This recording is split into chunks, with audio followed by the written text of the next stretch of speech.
Iran ने बड़ी बहादुरी से तेल अबीब को खंडर का ढेर बना दिया है। उसके तमाम रडार सिस्टम तबाह कर दिए हैं। उसका स्ट्रक्चर, बड़ी बड़ी बिल्डिंगें तबाह बर्बाद कर दी हैं। एक अकेला मुल्क 15 जगह पर बमबारी की है। जहां जहां अमरीकी अड्डे थे 15 जगह पर ईरान ने बमबारी करके उनको तबाह बर्बाद किया। नाज़रीन, ईरान की बहादुरी पे तो हमें कोई शक नहीं है, क्योंकि ईरान की हज़ारों साल की तारीख है।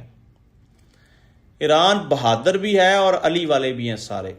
ये बात आपने भूलनी नहीं है, क्योंकि जब गैर मुस्लिम भी या अली मदद का नारा लगाता है ना, तो फिर उसमें एक वलवला और जोश और ताकत होती है।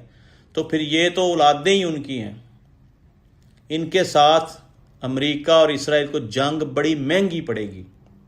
और ये मैं वाज़े बता दूं, इस जंग में इन दोनों ममालिक को शिकस्त होगी। इसराइल और अमेरिका को शिकस्त होगी और ये दुनिया से मुंह छुपाते फिरेंगे।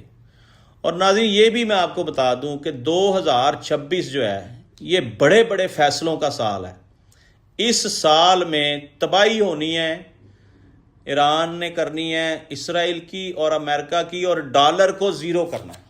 ये जो डॉलर है ना, पूरी दुनिया पे हुकूमत डॉलर की वजह से चल रही है। ये डॉलर बिल्कुल ज़ीरो पे जाने वाला है, क्योंकि जो ट्रंप साहब हैं, इनकी अपनी कबीना ने इनके खिलाफ वोट दिया अभी कि हम आपको ईरान पर हमला नहीं करने देंगे, क्योंकि ये इजाज़त लेने गए थे कि जी हमें मज़ीद फंड्स चाहिए और हमने वहाँ पे तबाही करनी है।